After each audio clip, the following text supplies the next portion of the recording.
are going to talk about what happened after the Mount Sinai. They're now going to Canaan. Kaya po pinamagatan po natin itong topic natin na the book of Numbers, journeying with God. So this is the fourth book of the book of Pentateuch. Now, as an introduction, let's see. Ano ba ang ibig sabihin ng Book of Numbers? Bakit ang title ng libro ay bilang? Well, basically pinangalanan itong Numbers dahil yung first chapter at last chapter actually of this book is all about census. This was the record actually of the people that will be coming from Mount Sinai, tapos papasok na po sa Canaan. So bago sila umalis, nag-census muna sila. Yung bilang ng mga tao naka-record sa chapter 1. Tapos pagdating po nila doon, malapit na po sila sa Canaan, nagkaroon uli ng another census. That is actually the last chapter. It's written in chapter 26. So dalawang beses nagkaroon ng census. So parang ang libro, ang aklat ng Numbers ay nasa sandwich. Nasa sandwich ito ng census. Chapter 1, census, tapos yung story along the way as they were going to the land of promise. Tapos sa huli ay census uli. Kaya po parang naka-sandwich siya, nakapaloob. Kumbaga pinapagitnaan yung buong kwento ng dalawang chapter na kung saan ay patungkol sa census, which basically the numbers of the people were counted. Sa Hebrew, ang tawag sa librong ito ay Bemedbar. Ang ibig sabihin, wilderness. Simply because all of the occurrences that transpired in the book happened in the wilderness. O tatawagin po nating desert o disyerto. Sa disyerto po talaga sila nito. Dito sa disyerto, masusubok yung kanilang pananampalataya at makikita naman nila ang katapatan ng Panginoon sa kanilang paglalakbay. Basically, this is a journey from Mount Sinai to the Promised Land. Anong purpose? Bakit natin inaaral ito? Well, basically, the purpose of this study actually, or the book, is to document the journey of Israel. Yung kanilang paglalakbay, dinokumento yon. Tapos may mga highlights doon na kwento para makita yung kanilang obedience at disobedience. And what are the blessings of their obedience? And of course, what are the consequences of their disobedience? Basically, in all of the story, God's faithfulness is demonstrated, and we will be able to look at, titingnan po natin, kasi diba sa Genesis, as we were starting to study the book of Genesis, there is a promised person, the seed that is being promised to us, because this person is to be our Savior. Mamaya makikita natin, titingnan natin nasaan si Jesus sa kwento o sa libro ng Book of Numbers. Kung i-review natin, ito po, dito tayo magsimula. From Egypt, when the Israel was enslaved for more than 400 years, here comes Moses, sent by God, nilabas ang 2 to 3 million people out of Egypt. Then after that po, nung makalabas sila, nagpart ang Red Sea, nagsettle po sila sa Mount Sinai. At doon po sa Mount Sinai, God gave the law. Binigay niya ang 10 utos, pati po yung mga batas, kung paano po sila mamumuhay bilang Israelita, at yung mga batas patungkol po sa pista at paghahandog, sa mga sinusunog na handog, dyan din po. Then after that po, nung binibigay ng Panginoon yung law, anong nangyari? Sinira agad nung mga Israelita yung kanilang covenant actually kay God. While Moses was in the Mount of Sinai, the people were starting to worship a false god. Nakuha nyo? Then after that, nakita natin, nag-exodus sila. Pagkatapos nilang mag-exodus, sa Leviticus po, tinalakay natin yung patungkol po sa ceremonies and rituals, at saka po yung tent of meetings, or ang tawag natin dyan ay tabernacle. Ngayon po, after a year of dwelling at the foot of Mount Sinai, matapos pong 1 taon, here comes, they are now ready again to travel. Normally po, ang ginagawa, ang nagiging palatandaan nila kung sila ay magta-travel na, naalala niyo po yung itong pillars of fire sa gabi, tsaka ano naman, cloud in the morning o at daytime. Pag umaangat po yun, tapos umaalis, sumusunod po sila doon. Nakuha niyo po. At this time, sa Book of Numbers, nagsimula na po umangat uli itong pillars of cloud at nag-start na sila na mag-travel uli at papunta sila ngayon doon sa Promised Land. Now, if we're going to look at the outline, ito po yung pinaka-outline niya. Ano po? Tingnan natin. Ito po. So, from Mount Sinai, dito po, chapter 1 to 10, that was their preparation. Ano po? Going out of Mount Sinai. Pagkatapos po niyan, magbabiyahe po sila. In chapter 10 to 12 ay biyahe papunta nilang Desert of Paran o wilderness at tawag natin. So chapter 13 to 19, itong mga nangyari sa chapter na ito, nangyari ito sa Desert of Paran. Pagkatapos po noon, chapter 20 to 21, they traveled again. Then eventually, after traveling, the whole Israel was in the plain of Moab. This was actually a preparation kasi po tanaw na kumbaga parang nandito sila, ayan o, tanaw na nila yung Promised Land dyan. So bago sila pumasok doon sa Promised Land, nagsettle muna sila doon sa plains of Moab, pero marami pong nangyari dyan. So pero ayan po ang pinaka-outline natin. Okay niyo po, ang outline natin from Mount Sinai, they travel going to the wilderness of Paran or desert of Paran. Tapos yung huli sa chapter 22 to 26, nandun naman po sila sa plains of Moab. Now, let's start with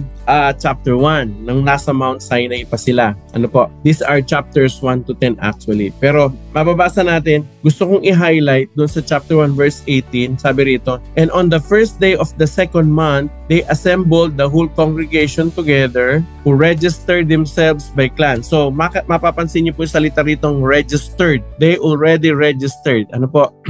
At sila, nirehistro nila ang kanilang mga angkan-angkan. By clans, by fathers, houses, according to the number of names.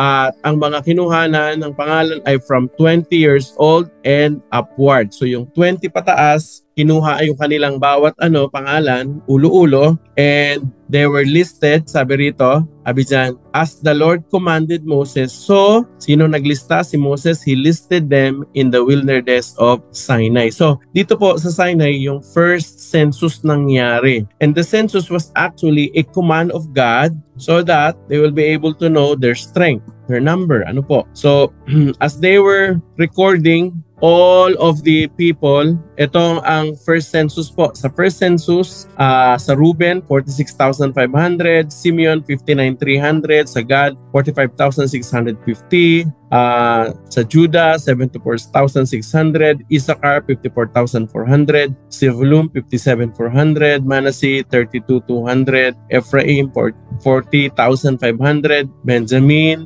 35,400, Dan, 62,700, Asher, 41,500, Naphtali, 53,400, a total of 603,550. Ito pong 603,550, mga lalaki lang po ito tapos ang edad po nito ay 20 pataas. Nakanya po.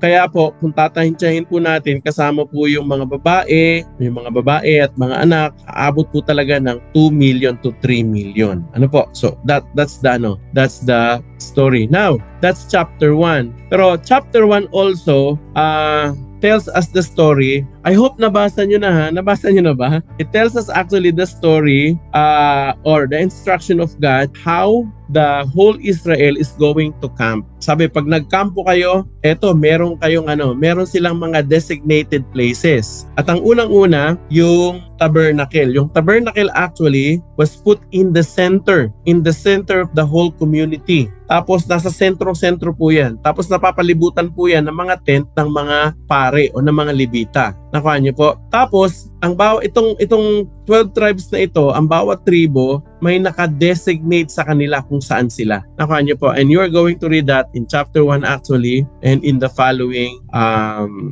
verses. Now, in summary, ito po ang mababasa nyo. Parang ganito po ang nakalagay dyan. Mayroon pong east, west, south, north, north-south na camp. Dito po, sa gitna, nandyan po ang clan ni Levi. Pero nandyan din po sa gitna ang tabernacle. Now, on the east side, nandyan ang Judah. Sabi niya, o dyan si Judah. Pero nasa northeast, si Dan, Naphtali, Asher. Sa southeast naman, si Judah, Issachar, at Zebulun. Tapos dito sa north ay ang kampo ni Dan at saka sa south naman ang kampo ni Reuben. Tapos dito sa may sa northwest side ay ang kampo ng Ephraim, Manasseh, Benjamin. Sa kabila naman ay Reuben, Simeon, Gad. At sa west side ang kampo ng Ephraim. Nakita niyo po, anong napansin niyo po dito sa sa formation ng camp? Very siya, no? Very, ang tawag nito? Maayos na maayos, no? Maayos. Ano pang napansin nyo? May napansin ba kayo? Ha? Cross. Yes. Cross. You will see actually in here, this is actually the early revelation of the cross. And of course, alam naman natin sa New Testament, the cross signifies Jesus Christ.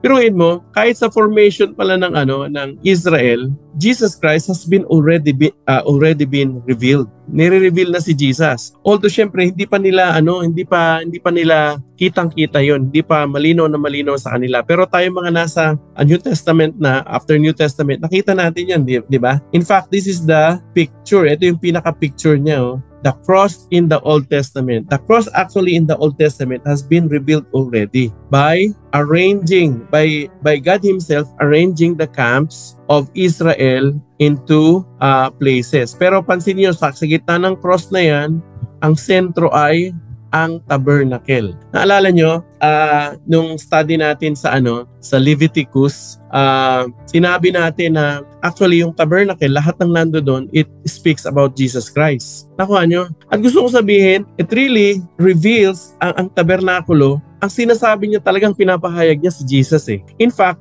naalala ko, sa New Testament, si Jesus Christ, sinabi niya yun eh sa mga tao. Sabi niya, sirain niyo ang templong ito. Nasa templo siya nun eh. Sabi niya, sirain niyo ang templong ito at itatayo ko ito sa loob ng 3 araw. Tapos sabi ng mga tao, 40 years na ginawa yan. Paano mo magagawa yan ng 3 araw? Pero eventually, he was referring actually to himself. Nakuha nyo? Kasi nga yung buong templo, yung buong tabernacle or temple mismo, it speaks about Jesus. Nakuha nyo? Siya mismo sinasabi niya, ako ito. Kaya sabi niya, kapag sirain nyo ang templong ito, tatayo ko ito sa loob ng 3 araw. So yun ang malinaw na implication makikita natin. So even as early as the book of Numbers, Jesus Christ has been revealed. Grabe nakakatuwa. Now, ituloy natin. Now, so sa chapter 1, I hope binasa nyo ha. Pag hindi nyo pa nabasa, basahin nyo or at least pakinggan nyo sa sa audio Bible. Sa chapter 1, yung census ng Israel. Chapter 2, formation ng kampo.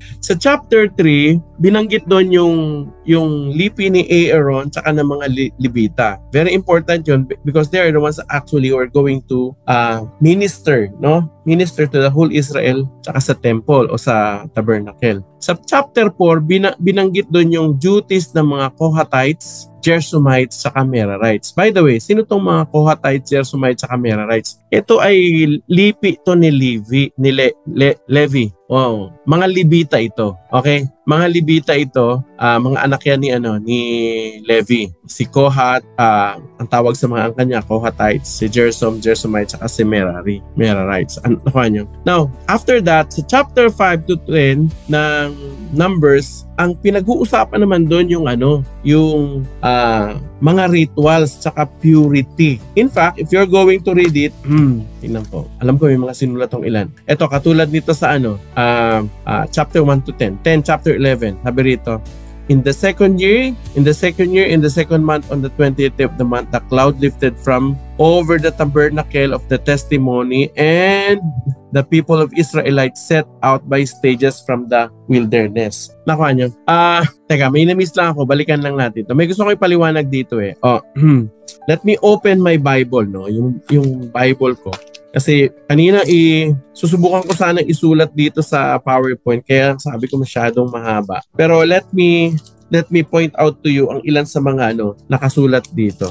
Halimbawa, yung purity of the camp sa chapter 5 yan. Tapos yung how to protect marital faithfulness. Si God, may mga batas din dyan. Sa chapter 6, yung Nazarite law, paano ka magiging Nazarite? Ano yung mga batas? Tapos chapter 7 ay offerings of dedication. Chapter 8, yung preparing the lambs. Tapos Passover. So basically, these are laws and rituals sa chapter 5 and 10. Nakuha niyo po. Now, pakatapos po nun, sa chapter 10b hanggang 12, ito po, itong portion na ito, babiyahin na uli sila, maglalakad na sila papunta doon sa Promised Land. Sabi ko sa inyo, papaano ang palatandaan na sila yung mag-aalis na? Ito, nakasulat dito. Sabi rito, ito, hinighlight ko po ito. On the 20th day of the month, the cloud lifted from over the tabernacle. So yung ano po, yung pillars of cloud, umangat na siya, and the people of Israel set out by stages from the wilderness of Sinai. So nang makita nila, yung pillar of cloud ay tumaas na, nag-prepare na rin sila, and that was the indication na aalis na sila doon. So that was the start. They traveled going to the desert of Paran. Now, in verse 33, so they set out from the mount of the Lord 3 days journey. So nagkaroon sila ng 3 days journey. And the ark of the covenant of the Lord went before them 3 days journey to seek out a resting place for them. So ilang araw daw silang naglakbay?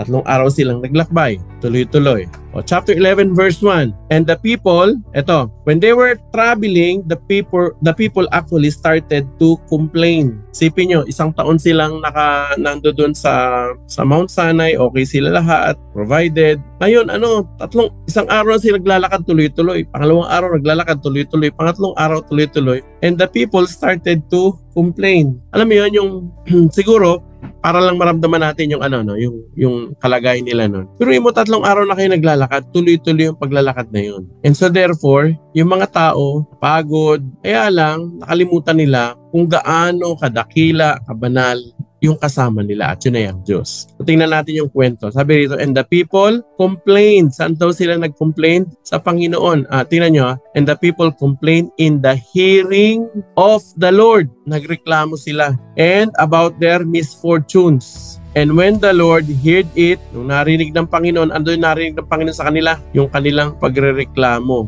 Ano nangyari? His anger was kindled.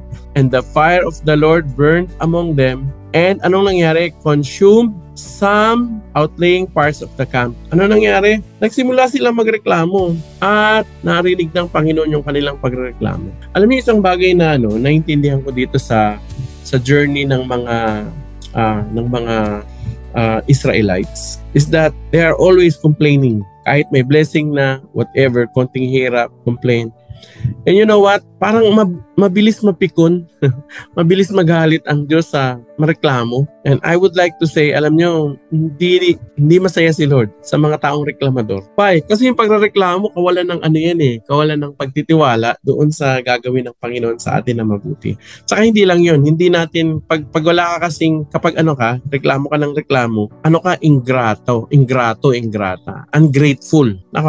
Pag ungrateful ka, pag ungrateful ang isang tao, hindi niya nakikita yung yung pwedeng ginagawa ng Diyos sa kabila ng ating mga kalagayan. Kasi ang mareklamong tao, nakikita niya puro hirap lang. Nakuha niyo?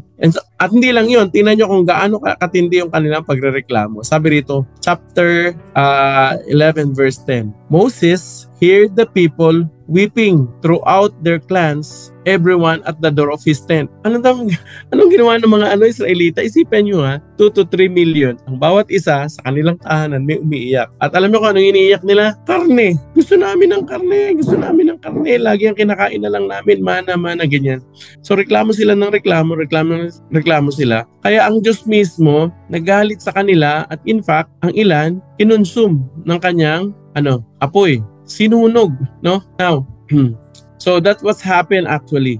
Yung pagrereklamo nila sa chapter 11. Now, tingnan natin kung ano ang nangyari sa chapter 12. Sa chapter 12 naman, dito naman nagsimula na magkaroon ng kudita. Si Miriam at si Aaron nagsimulang magrebelde kay Moses. Ito ang kwento. Miriam and Aaron spoke against Moses because of the Cushite woman whom he had married. For he had married a Cushite woman. May asawa si Moses na isang Kusita. At itong dalawang to, akala nila Dahil kasama sila sa quote-unquote leadership, akala nila pwede nilang basta-bastusin o basta-basta pagsabihan si Moses. Verse 2, and they said, ito pang sabi nila, has the Lord indeed spoken only through Moses? Has he not spoken through us also? And the Lord heard it. Ano nangyari? Sabi ng dalawa, hindi ba? Si God naman hindi lang naman kay Moses nagsasalita. Kumbaga pa, kung i-interpret natin ngayon ganito, parang ganito. Di ba leader din tayo? Hindi lang naman si Moses ang leader. Di ba? Leader din tayo. So, basically, alam nila na si Moses ay handpicked ni God to be the leader of their tribe. Nakuha nyo? Pero this time, itong dalawang to, kini-question na yung leadership ni Moses. At sinasabi pa nila, sa atin din, nagsasalita din si God. Bakit si Moses lang parang kikilalanin nating leader? Yung asawa niya nga, hindi natin gusto. Something like that. Kaya lang ang problema, sabi rito, and the Lord heard it. Narinig ng Panginoon. Narinig na naman ng Panginoon. Yung una, narinig ng Panginoon yung pagrereklamo ng mga tao. Ngayon, narinig ng Panginoon na itong mga taong to, they are talking at the back of Moses. Behind the back of Moses, they were like starting to rebel. Kaya ano nangyari? When the cloud, ano nangyari? Pinatawag ni God si Aaron tsaka si Miriam. If you have read the story, di ba? Pinatawag. Pagkatapos pinatawag nung iniwanan ni God, pinarusahan si Miriam. Ano nangyari? Ito, verse 10. When the cloud removed from over the tent, nung kinausap si Miriam at si Aaron, Miriam was leprous. Automatic, may sumpa ng leprosy o ketong si Miriam. Like snow, and Aaron turned toward Miriam, and behold, she was leprous. Grabe. Alam nyo, anong isang pwede natin matutunan dito? Alam nyo, mag-ingat tayo talaga. Mag-ingat tayo to rebel against the leader that God put us in whatever capacity.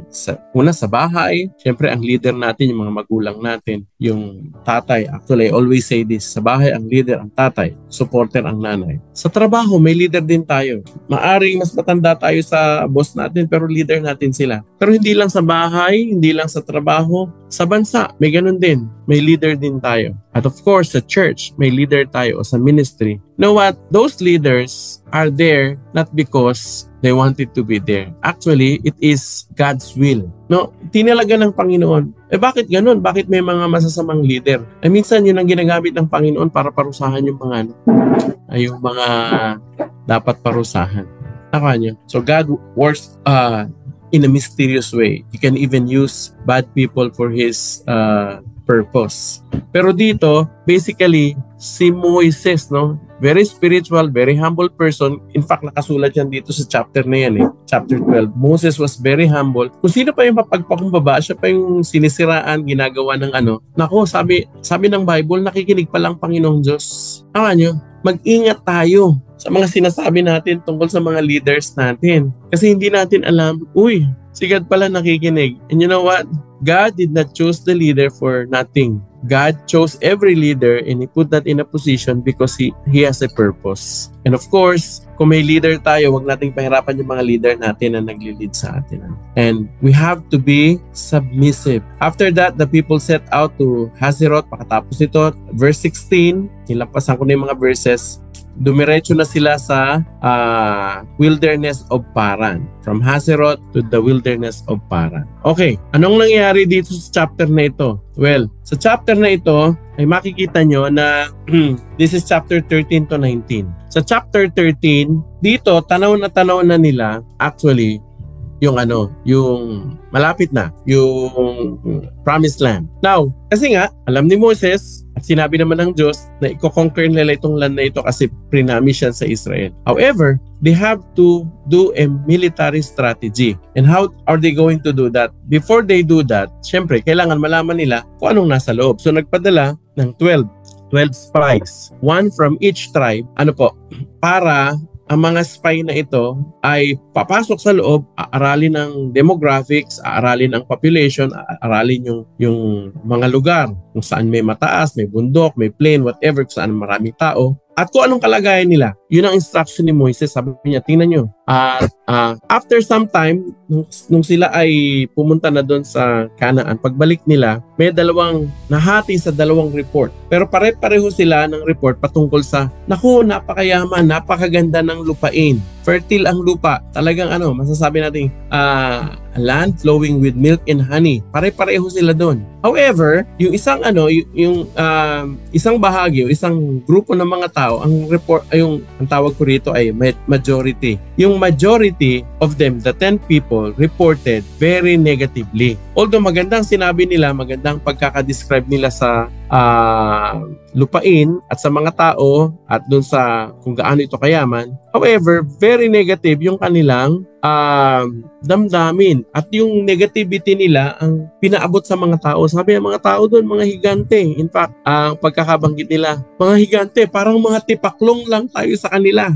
Bagamat maganda, mayaman ang bayan, ang lupain, sabi niya, hindi natin sila kaya kasi ang mga tao doon, mga mandirigma, mga lalaking tao, mga higante, at parang tipaklong lang tayo sa kanila. Subalit, on the other hand, another group reported, ang tawag ko dito minority reporters. Yung mga minority reporters reported all the more positive. Sabi nila magandang lupain. At dahil maganda ito, binigay na sa atin ito ng Diyos, tara na, lusubin na natin sila. Kaya lang ang mga tao, na-influence sila nung 10, yung negative report. Imbis na sa positive side sana sila, dahil yun ang sinabi ng Panginoon sa kanila, ang pinaniwalaan nila ay yung report ng mga negative people. And you know what happened? Because of this, nagalit si God. Sabi ng mga tao, hindi na kami aalis dito, hindi na kami aalis dito. Nagalit na naman si God sa kanila. At pinarusahan na naman sila. In fact, ang parusa ng Panginoon, sige, dahil ayaw niyong umalis dyan, kasi 40 days and 40 nights na nag-spy yung mga spies. Sabi niya, dahil hindi kayo naniwala doon sa, of course, sa positive report, at it was actually a reflection of their faith, no? Di sila nagtiwala sa Panginoon at ayaw nilang sumunod. Ay sabi ng Panginoon, charge na, pasok na doon, sa inyo na yun. Sabi nila, hindi kami, mamamatay kami doon, papatayin lang kami. So ang paniniwala nila ay papabayaan sila ng Panginoon doon at hahayaang mamatay. Pero yung dalawang paniniwala nila, hindi, binigay na sa atin to ng Panginoon, so therefore lusubin na natin. Kaya lang nagpunyagi dahil sa report ng 10, yung buong bayan ng Israel ay na-influence nila. So therefore, hindi sila umalis. At dahil doon, alam niyo, ang parusa ng Panginoon, sabi niya, okay,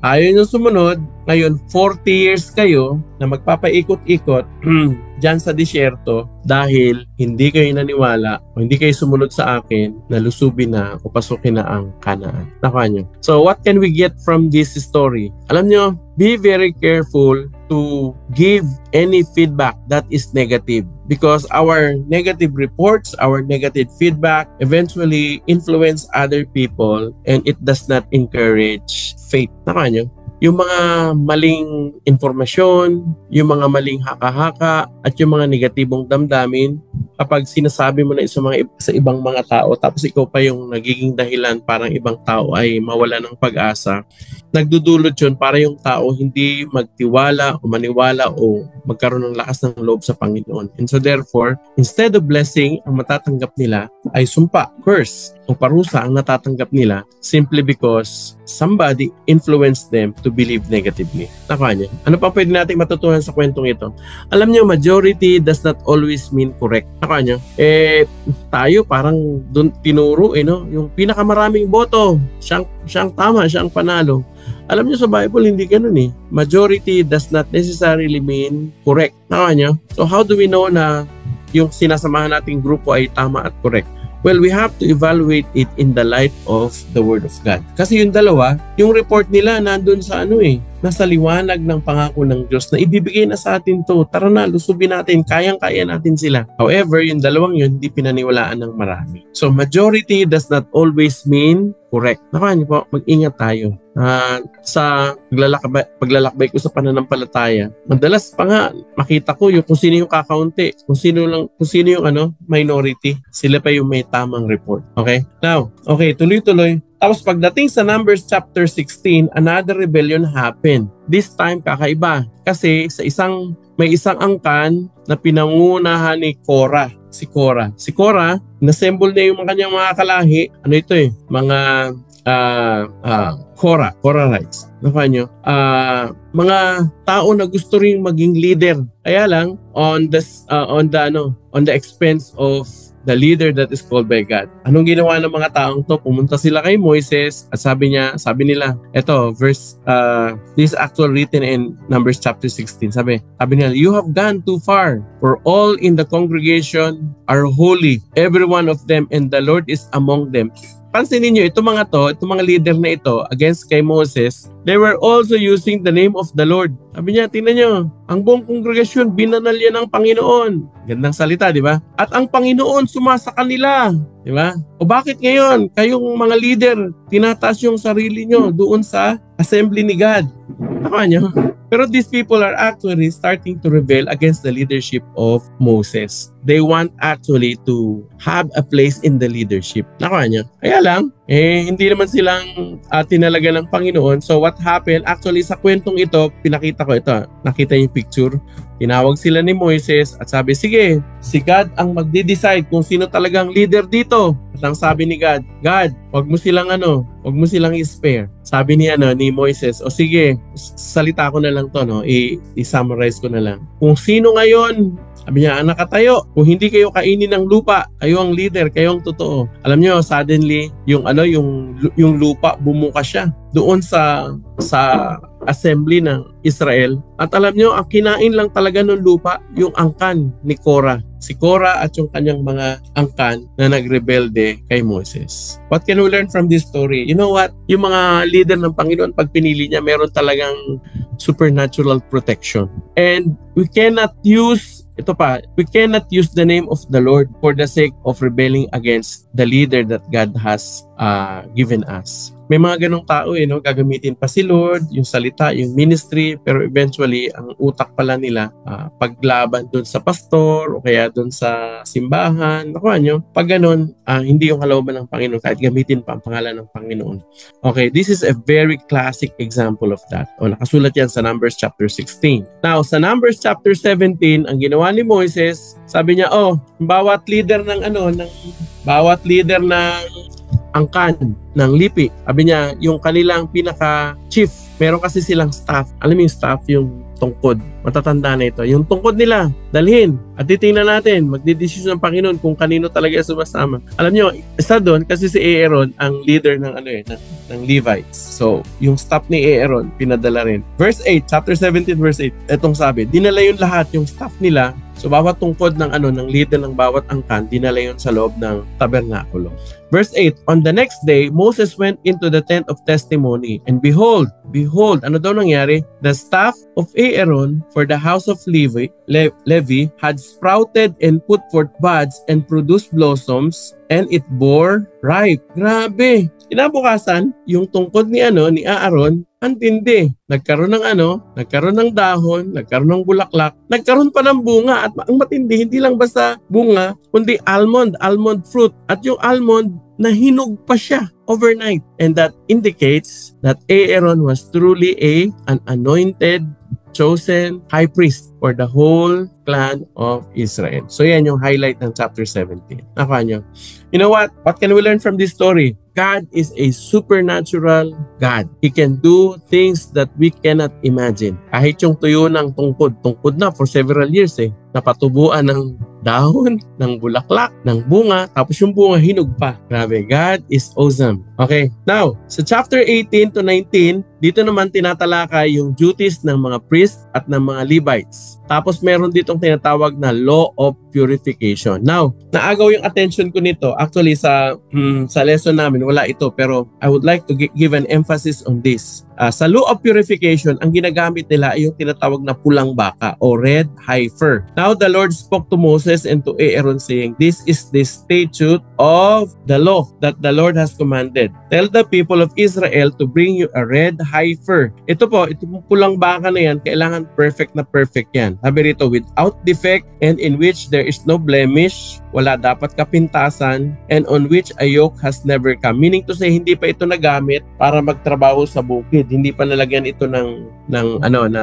yoke. Alam mo yung yoke, yung pamatong para pumarga o gamitin siya sa trabaho. So itong iaalay daw na ito, perfect ito. Bakit ko sinasabi ito? Kasi ito, sinusunog yan. Pag sinunog yan, yung abo po niyan, yung lahat ng abo niya, abo ng katawan, ihahalo po yan sa tubig. Tapos yun po yung gagawin pang purify, pang linis sa buong Israel. Nakuha niyo po. At ito, kailangan walang sugat yan, walang sugat, walang sakit, walang sipon, walang anpaman. At dapat yung lahat ng balahibo niya pula. Halimbawa, itong itong baka na ito, nakitaan ng tatlong halimbawa may nunal, hindi na pwede yun. O kaya nakitaan siya ng ng tatlong pirasong itim na buhok, hindi na yun pwede. Nakuha niya. Bakit ito very significant? Very significant ito kasi at the end of the days, darating po, kasi ngayon po wala ang templo eh. Pero alam niyo ba na ang Israel ngayon ay pinoproject nila na maibalik, magkaroon uli sila ng templo. Kaya lang ang problema, isang malaking problema nila, yung pinakalugar na kung saan nasaan ang templo ngayon, ang nakatayo ngayon doon yung mosque ng Muslim sa Temple Mount. Nakuha niyo? Yun kasi yung perfect spot o yung tamang spot na kung saan yung unang templo, yung pangalawang templo tinayo doon. Kaya lang nung nawala yun, pinalitan ng mosque. Ngayon, yun ang hinihintay ng mga Israel. Pag namatanggal yun, and I think it is going to take war kasi ayaw ng mga Muslim patanggal yun dun eh. Kasi naniniwala sila dun inalay ni Abraham, quote and quote, si Ishmael daw. Pero of course hindi yun totoo, no? Ang inalay niya si Isaac. Ngayon, ba't ko nga pa sinabi yun? Nagpa-project ngayon ang Israel na maibalik yung templo doon sa place na yun. Ngayon, in fact, part of their preparation actually is to find a perfect heifer o red heifer. Itong, alam nyo, matagal na naghahanap ang mga Jew ng perfect red heifer. Heifer ba ang dito o heifer? Anyway, basta itong perfect na pulang baka na ito, naghahanap sila niyan. Wala silang mahanap. Up until kasi ganito, kaya wala silang mahanap kasi yung mga nag-aalaga ng pulang baka, pag nakikita nilang malaki na yung baka, lalagyan nila ng tag, may tag agad yan. At pag may tag, automatic hindi nakarapat dapat sa mata ng ceremonial Jews. Nakuha nyo? Kasi hindi na siya perfect. Pero alam niyo ba, during COVID, ano nangyari nung time ng COVID? Nagkaroon ng lockdown. At dahil doon, alam nyo, merong mga ipinanganak na mga red heifer. Ito, na hindi nalagyan ng tag. And so therefore, ang Israel, nakapag import sila from US ng red heifer. At ngayon, yung mga perfect red heifer na yun, inalagaan nila sa Israel ngayon. At sa Israel ngayon, nagpapadami sila ng ganito ngayon. In fact, this week lang, kung hindi ako nagkakamali, this last week, ay binalita yung practice, nagpa-practice na ang mga Levita mag-offer ng red heifer. Yung in-offer nila, imperfect. Inano lang nila yun, practice lang. Kasi bakit imperfect? Nakitaan nila tatlong balahibo na kulay itim. So hindi siya karapat-dapat. Pero anyway, ginamit pa rin nila ito para mag-practice yung mga Levites, yung mga priests, kung paano magsunog. Bakit ko sinasabi sa inyo to? Sinasabi ko sa inyo to kasi ang ibig ko sabihin ganito, malapit na. Hintayin lang natin mga kapatid. Hintayin lang natin. Malapit na. Pag naitayo kasi yung third temple, alam niyo ba kung ano yung implication sa amin ng mga theologians? Pag naitayo kasi ang third temple, that's the indication that Jesus Christ will be coming back. Pero before He comes back, ang gagawin niya, ira-rapture niya muna yung mga mananampalataya. Pagkatapos niya i-rapture ang mga mananampalataya, mangyayari yung tribulation. Tapos sa tribulation, yung Antichrist, alam niyo kung saan siya uupo? Kung saan siya uupo yung trono niya? Sa temple. So gagamitin niya yung third temple to be His throne. Nyo, kasi aangkinin niya na siya ang Diyos eh. Magpapasamba siya. Pero after that, Jesus Christ will come back with the saints. Yun ang second coming. Tapos magkakaroon ng 1,000 years of reign dito sa mundong ito. So, why am I very interested with this red heifer? Kasi alam nyo, nangyayari na ngayon. Nagpa-practice na uli yung mga Levita, and one of these days may nagsasabi nga na kumpleto na daw lahat ng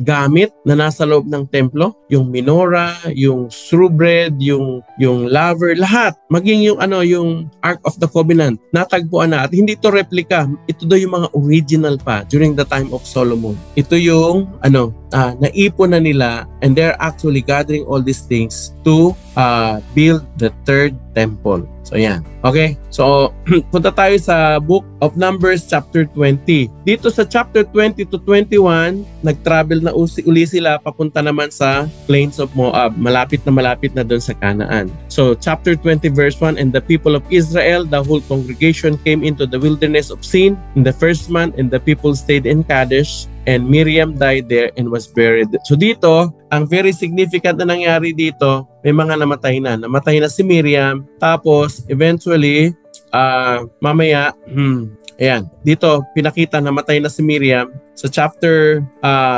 before sila actually makarating dun sa namatay din si Aaron. Pero bago yun, sabi rito, take the staff and assemble the congregation, you and Aaron your brother, and tell the rock. Ngayon eto, sa chapter 20, dito, napunta sila sa isang lugar na kung saan walang tubig. Tapos ang mga tao, nagreklamo na naman sila. Anong reklamo nila? Walang tubig, walang tubig. Ngayon, nagpray si Moses, Lord, yung tubig. Nagrereklamo na naman yung mga tao na kanya. So, sabi ni God sa kanya, sige, kunin mo ang tungkod ni Aaron. Sabi niya, take the staff and assemble the congregation, you and Aaron. Hindi pala tungkod ni Aaron to, yung tungkod niya mismo, tungkod ni Moises, sorry. So, take your staff and assemble the congregation, you and Aaron, your brother. Tapos, pinadala niya yung kanyang staff. Pero sabi niya, itong instruction ni God, malinaw na malinaw. And tell the rock before their eyes to yield its water. Sabi niya, ipunin mo sila sa malaking batong ito, tapos dala mo yung tungkod. Pero sabi niya, pag nandoon na kayo, sabi niya kay Moises, sabihin mo sa bato na maglabas ng tubig. Yun ang sabi niya. So ang sabi ni Yahweh, so you shall bring water out of the rock to them and give drink to the congregation and, ano sabi dyan? To the congregation and their cattle. So ano ibig sabihin niyan? Si God may instruction siya. At ang instruction niya, directly niya sinabi kay Moses. You know, God is king. Kapag sinabi ng hari, hindi pwedeng mabali. Laka nyo, tingnan natin kung anong ginawa ni Moses. Now, sabi rito, then Moses and Aaron gathered the assembly together before the rock. So nandun na sila sa malaking bato. And he said to them, sinabi niya sa mga tao, makinig kayo mga rebelde. Hear now, you rebels. Shall we bring water for you out of this rock? Sabi, maglalabas ba kami ng tubig dito mula sa batong ito? Nakanya? Anong instruction ni God? Ang instruction ni God, magsalita lang siya doon sa malaking bato. Pero ang ginawa ni Moises, verse 11, and Moses lifted up his hand and struck the rock with his staff twice. Pinalo 2 beses. Pinalo 2 beses yung bato. And ano nangyayari nung pinalo ng staff ni Moses? And the water came out abundantly, and the congregation drank and their livestock. Grabe, nag-gush out. Parang isipin mo yung dam. Nung binuksan yung dam, rushing out. Ganon katindi yung tubig na lumalabas galing sa batong yun. And the Lord said to Moses, eto, binalikan ni God si Moses. And the Lord said to Moses and Aaron, because you did not believe in me. Hindi raw kayo naniwala. Hindi sila naniwala. Bakit? Kasi ang instruction ni God, magsalita lang. Pero hindi kayo naniwala, ang ginawa nyo, hinataw nyo. Siguro kasi naalala ni Moses, dun sa unang-unang pagkakataon, yung bato, hinataw niya ng staff niya. Pero it was actually very clear, the instruction of God, to just speak, no? Sabi niya, but you did not believe in me, to uphold me as holy in the eyes of the Israel. Therefore, you shall not bring this assembly into the land that I have given them. Ano sabi ni God? Dahil hindi kayo naniwala sa akin, dahil hindi nyo ako iginalang, hindi nyo ako binigyan ng kaluwalhatian sa mga taong ito, nung sinabi ko sa inyo na magsalita ka lang sa bato, hindi mo yung ginawa. Anong parusa? Anong consequence kay Moises? Sabi niya, Moises, hindi na ikaw ang magdadala papasok sa mga taong ito doon sa lupang ipinangako. Meaning to say, hindi ka na rin makakapasok, Moses. Disqualified ka na. Nakuha nyo? So, yeah. So, that is what happened. Nakuha nyo? And of course, in that area, Aaron also died. So, namatay si Miriam. namatay din si Aaron. So natira na lang si Moses. And here now, they are now going to the plains of Moab. Ito po yung Moab, ito po yung promised land. Kitang-kita na nila. At least si Moses, natanaw niya yung promised land pero hindi siya nakapasok. So, ulitin natin yung outline. So, from Mount Sinai, nag-travel sila papunta sa wilderness of Paran. Tapos nag-travel uli sila, nag-settle sila rito, nag-travel uli sila papunta sa plains of Moab. So, nasa Moab na sila ngayon. By the way, ang Moab ay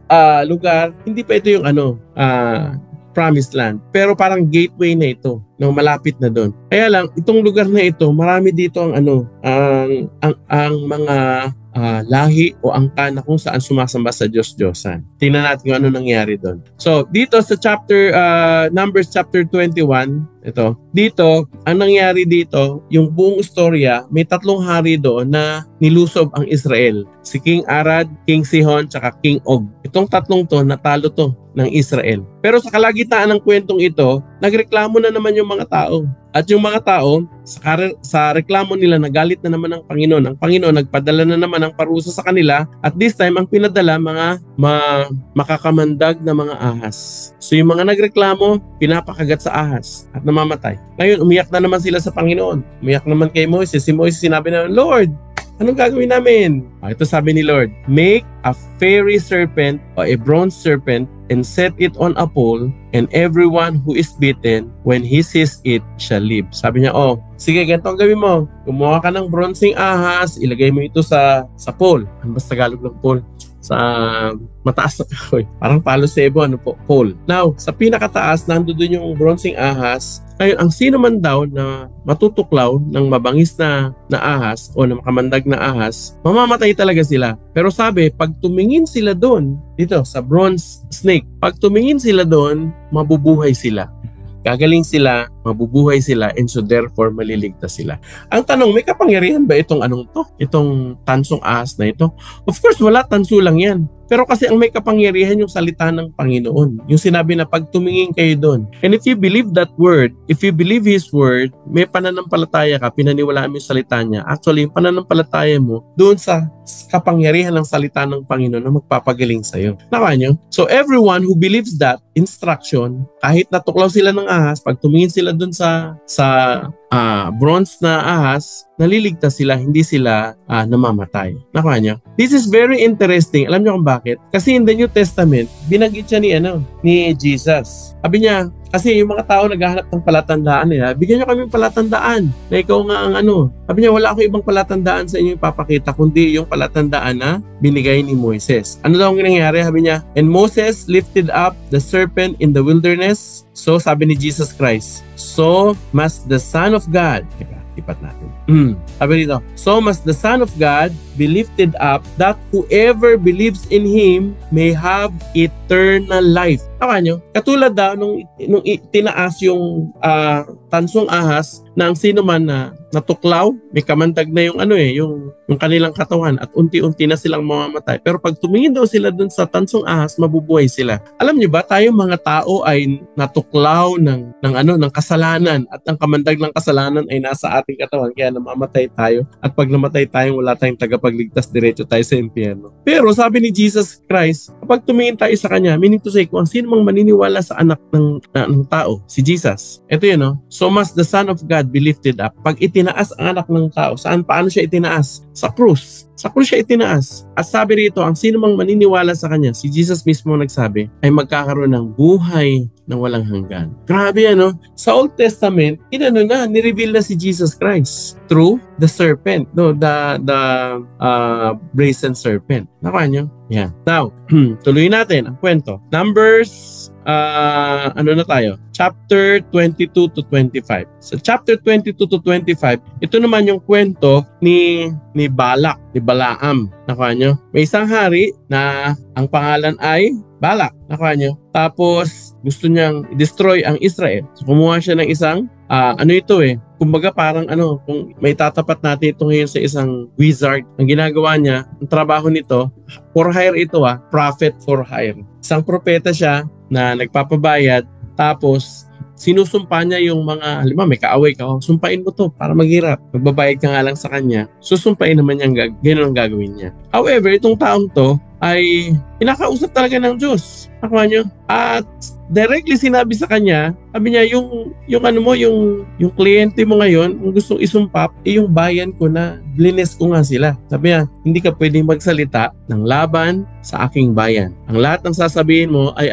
panay blessing. In fact, nung papunta na ito para sumpayin ng Israel, umarang isang anghel sa dadaanan nila. Tapos itong donkey o yung asno, ayaw tumuloy. Pinapalo hanggang sa nagsalita. Sabi niya, bakit mo akong pinapalo? Sabi niya, ang tigas ng ulo mo eh. Sabi ko, dito ka dumaan, pero hindi ka dumaan. Pero eventually, binuksan ng Panginoon yung mata niya, nakita niya may anghel pala na kung sakaling dumiretso siya, papatayin talaga siya ng anghel kasi hindi papayagan ng Diyos na isumpa yung mga taong pinagpala niya. Gets ba? So God is the protector of His people.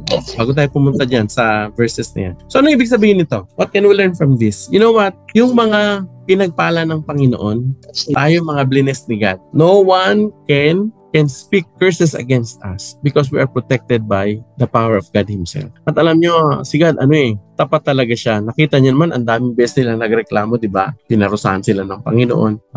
Pero alam mo, yung pangako ng Panginoon, nasa kanila pa din eh. Yung blessing at yung promise ni God na dadalhin sila sa promised land, talagang kinip niya yun. Kahit sinong tao pa ang humarang ay hindi sila magwawagi. Kaya lang may nangyari pagdating sa Numbers 22 to 25, may mga Israelita, di ba namayan sila malapit doon sa mga Moabites. May mga Israelita na sumama sa mga worship activities ng mga Moabites. And these people actually were worshiping Baal. Ang problema dito kay Baal, naniniwala sila yung mga tao sa Moab na si Baal ay God of fertility and prosperity. Kaya lang, para ma-worship si Baal, ang ginagamit nila, they worship Baal through sexual acts. So maraming mga prostitutes sa templo ni Baal para ma-invoke daw yung quote-unquote fertility. Tapos hindi lang yan, may mga ritual sila na madugo to the point that they're actually sacrificing even their babies, their children. Nakuha nyo? Ang nangyari, ang mga Israelita, sabi rito, nakipamatok sila. Israel yoked himself to Baal of Peor. Ang mga Israelita, nakipamatok. Ano ibig sabihin ng nakipamatok? Nakipamayan, nag-join.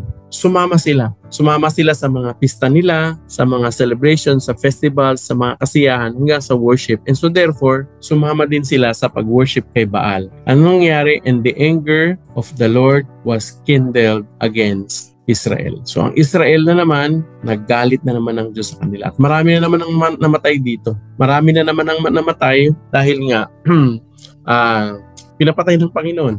Si Moises mismo nagsabi, o yung mga sumama, nakisangkot dito, yung mga nag-worship through sexual acts, mga nag-alay ng mga anak. Kaya sabi ni Moises, hulihin sila lahat, pagpapatayin, at marami, libo-libo ang namatay. Ayan ay sa chapter 22 tsaka chapter 25. Anong pwede natin matutunan dito?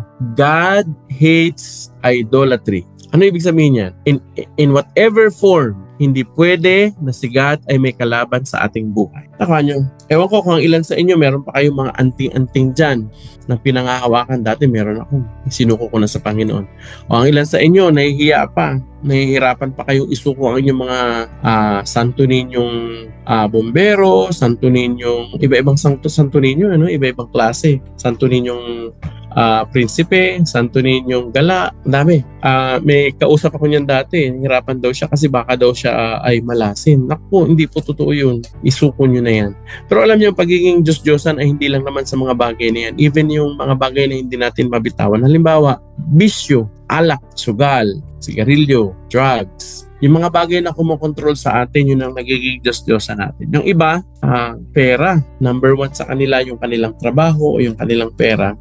Nakakalimutan na ang Diyos. God will not tolerate it. Hindi pwede, ayaw ng Panginoong Diyos na may kalaban siya sa puso natin. Amen po ba? Okay, so last chapter 26, makikita nyo yung second census. Dito, pinakita ko lang, kinuha ko rin to online. Yung first census, ito yung mga tribes, ito yung unang census, ito yung pangalawang census, and you will see halos walang nagbago, all the same pa din. Kung anong number nung halos nung pag-alis nila at saka pagdating doon sa Plains of Moab is almost the same. May konting difference lang pero konting-konti. So halos ganun pa rin. So that's why the book is called the Book of Numbers. Kasi sa chapter 1 at chapter 6, lahat yun, numbers yun, census ng mga Israelita na umalis sa Mount Sinai tsaka pumunta sa Plains of Moab. And after this, sa Plains of Moab, 40 years silang magpapaikot-ikot doon. Nandiyan na sana makakapasok na sana sila. Pero dahil hindi sila naniwala kay Yahweh, dahil doon sa 10 tiktik na negative yung kanilang report na pinaniwalaan ng buong Israel, because of that, 40 years silang magpapaikot-ikot doon sa disyerto. Doon sila titira for 40 years. Until such time na namatay na lahat ng mga taong yun at napalitan ng mga bagong tao, yun ang papasok doon actually sa Promised Land. And we will tackle that actually in the book of Deuteronomy, the last book. And of course, sa Joshua, makikita nyo mga bago. Sa book of Joshua, yung mga nakapasok sa Canaan, lahat yun mga bago na. Walang original doon. Ang original lang doon, si Joshua at saka si Caleb. The rest, mga namatay na. And so therefore, mga bata na ito. So pag-uusapan natin next week ang book of Deuteronomy. Okay? Now, major lessons. Ilan sa mga major lessons that you and I can learn from the book. Number 1, God is a God of order. Nakita niyo naman yun, detalyado lahat. Pinabilang niya yung mga tao, binigay niya ng instruction, very detailed, yung mga priest, yung camp, kung paano ang formations. Nakuha niyo. Number 2, faith and obedience is crucial. Alam niyo kapag si God, meron siyang instruction. Kapag may sinabi siya, crucial na paniwalaan natin yon. Dapat paniwalaan natin. Kasi pag hindi natin pinaniwalaan, ang ang translation sa kanya, hindi natin siya ginagalang. Oo nga naman, Kasi pag hindi natin siya pinaniwalaan, parang sinasabi natin na sinungaling siya. And so therefore, pag sinasabi natin na sinungaling siya, hindi natin siya ginagalang kasi hindi siya kailanman nagsinungaling eh. So God deserves faith and obedience. Even Moses were not able to join in going to the Promised Land simply because he disobeyed the instruction of God. Number 3, God provides even when His people complain. Alam niyo, kahit ang mga tao paulit-ulit, napatunayan nila, nagbigay si God ng kanilang pangailangan, provide ng tubig, ng pagkain, reklamo pa rin. Pero alam niyo, even in the midst of our complaining, God provides. Pero of course, there is a better way to asking God. How? Not complaining, but gratitude, thanking Him. Kaya nga sabi sa Bible when you ask God, thank Him. Not complaining. So, if you are still complaining in your life, siguro may mga nakalipas o may mga karanasan kayo sa buhay niyo na kung saan hindi magaganda. And maybe, sasabihin mo, entitled ako, pwede ako mag-complain. Pwede siguro. Pero alam mo, pagdating sa harap ng Panginoon, complaining is not the best option. Rather, thanking Him. Number 4, leadership is tested by criticism. Nakanyo, si Moises, pinakamahusay na leader yan, I should say, no? Of course, second to Jesus. In fact, he is regarded second also after Abraham sa mga Hudyo. I mean, great leaders yan si Moses. Pero alam nyo, kahit si Moses, gaano siya kagaling na leader, may mga tao pa rin nagreklamo sa kanya. Leader ka ngayon, tapos may nagrereklamo sa iyo, okay lang yan. Magagaling ang leader sa Bible, may nagko-complain eh. Pero alam nyo, when criticism actually comes to us with our leadership, that's actually where we are tested. Tinetest ng panahon ng mga tao kung mag-stay ba tayo, mananatili ba tayo. Number 5, God is faithful to His promise. Alam niyo, ang Panginoong Diyos, lagi siyang tapat sa kanyang pangako. Nakita niyo naman, di ba? From Genesis, si Jesus Christ nandoon na, although hindi pa malinaw.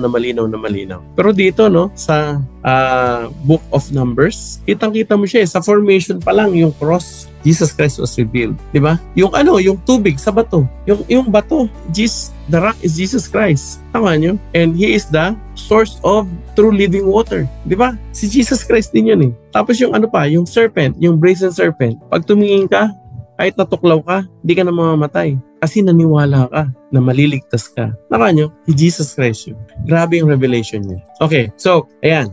So, He is the bronze serpent. He is the rock that gave water. He's also the Star of Jacob. Nasa Numbers 24 yan, verse 17. It was actually a prophecy of the coming Messiah. Hindi ko lang nailagay yung verse. Pero Numbers 24 verse 17, may binabanggit doon. The Star of Jacob. And who is that Star of Jacob? Jesus Christ. So you will see from Genesis, si Jesus Christ, laging sinasabi, darating siya. May darating na tagapagligtas. And this is the great Messiah. Okay? So, what conclusion can we get from the study? Well, God actually is so merciful. Ako personally, ang conclusion ko, He is so merciful, He is so patient, but of course, He will discipline His people so we can learn. And God demands faith. Ayaw niya nang hindi naniniwala sa Kanya. He demands it because He is a true and real God. Amen ba?